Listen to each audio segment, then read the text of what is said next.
Okay, so have you ever had that moment where you were doing something new, something that you wanted, something that was big, right? Bigger than where you are right now. And you're fine when you were sitting there planning it, learning about it, even like executing basic tasks.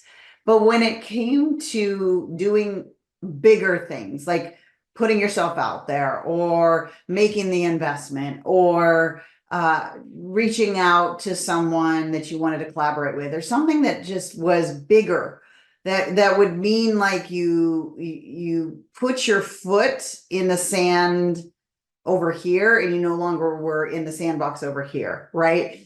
Then you have that moment where either you freeze, like you just freeze, like you can't go forward, you can't go backwards, or maybe you run away, like you run back to what you were, never mind, was I thinking I'm just going to go back to this thing, or you are the person that all that energy kind of gets into your body and then you go do a bunch of stuff but avoiding that next step that you're going to take. So this is how your brain keeps you safe and familiar. Your brain is hardwired until you learn how to align your brain with what you want versus what's on autopilot in your subconscious. This is what your brain does to keep you safe and familiar. You see, there's this part of your brain, the subconscious part of your brain, that I call it the automation part of your brain. And it's built on reps.